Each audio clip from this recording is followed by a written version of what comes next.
While most people grind through 80-hour weeks of fragmented attention, elite performers protect a single, unbroken window of focus. To feel productive without tackling cognitively demanding tasks, most people default to shallow work. This includes clearing emails, updating project statuses, and navigating chat threads. It acts as a psychological coping mechanism, offering the illusion of progress while entirely avoiding the strain of actual problem solving. This chart shows the median human attention span on a computer screen. According to researcher Gloria Mark, this dwell time has steadily collapsed over the last 2 decades, terminating today at a median of just 47 seconds. This behavior carries a specific cost. Every time you pivot your focus to check a notification or reply to a quick ping, the resulting fragmentation shatters your productivity, consuming 20 to 40% of your daily cognitive capacity. What the majority experience as hard work is often just a dopamine addiction. They're hooked on the brief chemical rewards of clearing minor logistical hurdles, a cycle that keeps them exhausted but prevents them from moving forward. The data reveals a bleak baseline for the average worker. Approximately 61% of their total day is spent on these low-value tasks, coordination efforts that require almost zero specialized expertise. Because of this constant triage, most knowledge workers operate in a focus deficit. They receive less than 70% of the uninterrupted time they actually need to make meaningful progress on complex work. To escape this trap, we can apply the mental model of inversion. Instead of asking how to succeed, inversion asks, what specific actions would guarantee absolute failure? By identifying the mechanisms of stagnation, we can reverse engineer the path to success. If you wanted to guarantee a life of burnout, you would simply copy the daily habits of the majority. You would prioritize busyness over depth. True success requires looking at what the masses do and actively choosing the paths they avoid. High performers do not possess superhuman motivation or higher intelligence. Instead of relying on internal drive to push through daily friction, they rely on externalized systems to handle the heavy lifting. Humans have a biological tendency to minimize energy output. We are wired to follow the path of least resistance to conserve resources. Because of this, relying on sheer willpower and motivation will always eventually fail when the work becomes difficult. This illustrates the mechanical advantage of a systemic approach. While personal skills scale linearly, a well-built system compounds.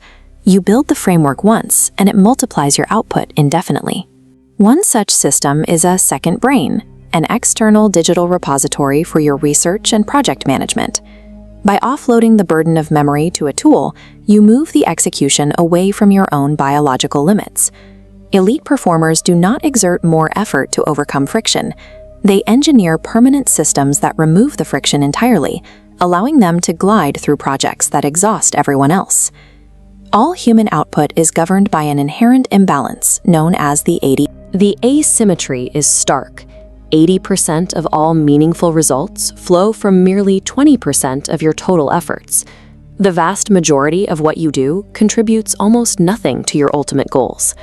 Most people try to raise their overall average by improving the unproductive 80%. High performers do the opposite.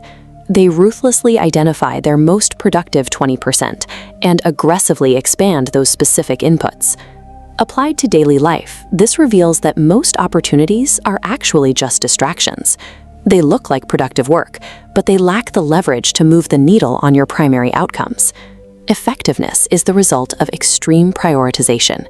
It requires the courage to ignore the noisy, trivial majority of tasks to focus exclusively on the critical few that generate actual value. The highest leverage action within that top 20% is deep work. This is the state of distraction-free concentration that pushes your cognitive capabilities to their limit to create new value. Attempting this work while distracted triggers a biological penalty. After every single interruption, the brain spends nearly 23 minutes just to return to its previous depth of focus. Sustained deep work leads to flow. As this academic data illustrates, flow is a state where action and consciousness merge, making intense cognitive effort feel intrinsically rewarding. This state is mentally taxing. The The physical limitations of the brain are so strict that even elite performers can typically only sustain 3 to 4 hours of this deep focus per day. Aggressively defending those few hours of depth from the shallow demands of the world is the ultimate competitive advantage. It is where all meaningful progress is actually made. Tactical systems are only half the solution. The rest depends on identity.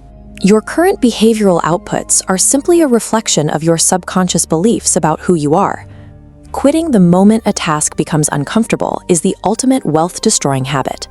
Every time you jump to a new shiny thing, you drain both your financial capital and your internal confidence.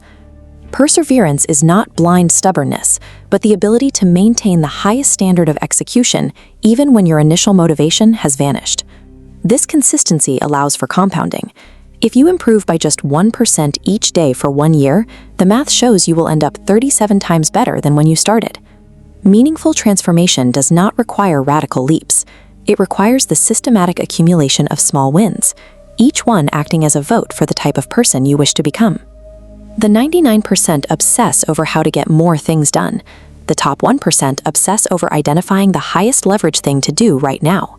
Stepping away from the superficial busyness of the crowd requires enduring the discomfort of isolation. You must be willing to look unproductive to those who equate constant motion with progress. A goal provides a finish line that ends your progress, but a system creates a cycle of endless refinement. This makes true long-term thinking effectively goalless. The priority is the process of improvement itself. Abandon the comfortable illusions of the masses. Accept the cold